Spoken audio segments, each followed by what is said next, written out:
over 2 million private sector jobs created, and almost a million private sector jobs created just this year alone.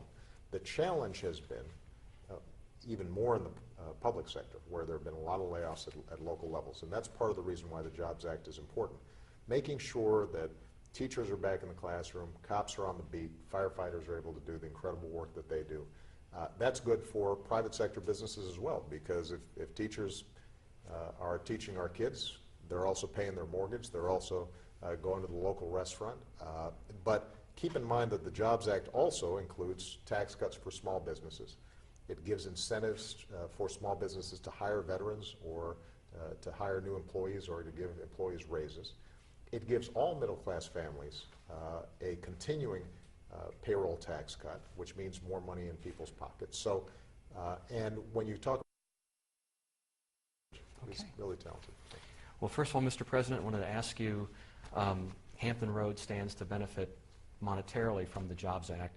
A lot of public sector jobs will be created, teachers, cops, firefighters. Right.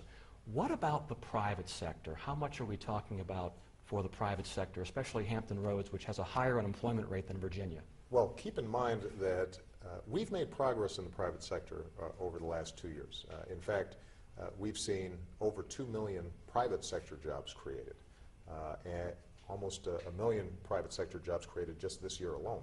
The challenge has been even more in the public sector, where there have been a lot of layoffs at local levels, and that's part of the reason why the Jobs Act is important. Making sure that teachers are back in the classroom, cops are on the beat, firefighters are able to do the incredible work that they do. That's good for private sector businesses as well, because if teachers are teaching our kids, they're also paying their mortgage, they're also going to the local restaurant. But keep in mind that the Jobs Act also includes tax cuts for small businesses. It gives incentives for small businesses to hire veterans or to hire new employees or to give employees raises. It gives all middle-class families a continuing payroll tax cut, which means more money in people's pockets. So, and when you talk about infrastructure, for example, which is what we'll be voting on this week in Congress, rebuilding roads, bridges, those are all private sector jobs with private contractors. But you will need 150,000 private sector jobs a month just to try to move the needle on unemployment. Yeah. Can this help do that? Independent economists, not folks who work for me, but people who evaluate this for a living, have said that this could grow the economy by as much as an additional 2% and add an additional 1.9 million jobs. So that would bring the unemployment rate down. Now, over the long term, we're going to have to do some other things. We've got to make sure our schools are the best in the world. We've got to make sure that not only do we have great infrastructure, but we're also investing in basic research and science. We've got to continue to bring down the cost of health care, and we've got to still fix our housing market. So there are a lot of other things that we've got to do, even as we're reducing our deficit. But the Jobs Act is an important place to start. Something affecting Hampton Roads greatly, a lot of eyes on the Congressional Super Committee that may cut as much as $500 billion in defense that could greatly affect the Hampton Roads Tidewater area.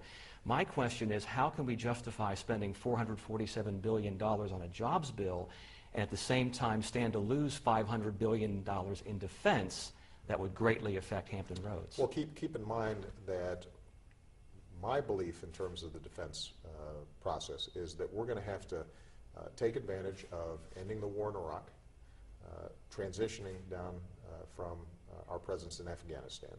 But we've got to do it in a gradual way, not in a sudden way. And there's no reason why you have to see those kinds of draconian defense cuts as long as Congress does its job. And the way to do it is to have a balanced approach, the one that I advocated, which says you've got to not only reduce spending, but you've also got to have additional revenues from the most fortunate, from millionaires and billionaires who can afford to pay a little bit more.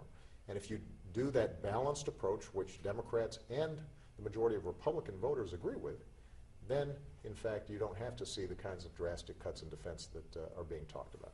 In the subject of raising taxes, the top, was it the top 1%, possibly a millionaire surtax, 5%? A lot of people argue those are the very people who own and run small business and thus create 70% of the jobs in the country.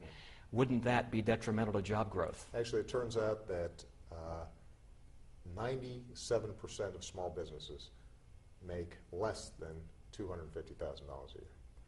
And so this has a very modest effect on very few small businesses. A lot of those statistics include hedge fund managers or law partners at big firms as small businesses. And that's not what I think most of us think about when we think about a small business. So one way of looking at it is we've tried this experiment. In the 90s, under Bill Clinton, we had slightly higher tax rates. Everybody was paying their fair share. 22 million jobs created. And by the way, businesses did better than ever. Between 2000 and 2010, we lowered those rates for people at the very top, and we had very little job growth. So we've tried both approaches, and a balanced approach where everybody is included, everybody gets a fair shake, the middle class is being treated well, and if they work hard and are acting responsibly, they can succeed. That's our best recipe for economic growth. Thank you, Mr. President, for your time. Thank you. Enjoyed it. Go Steelers. I appreciate it. Go Steelers. Absolutely.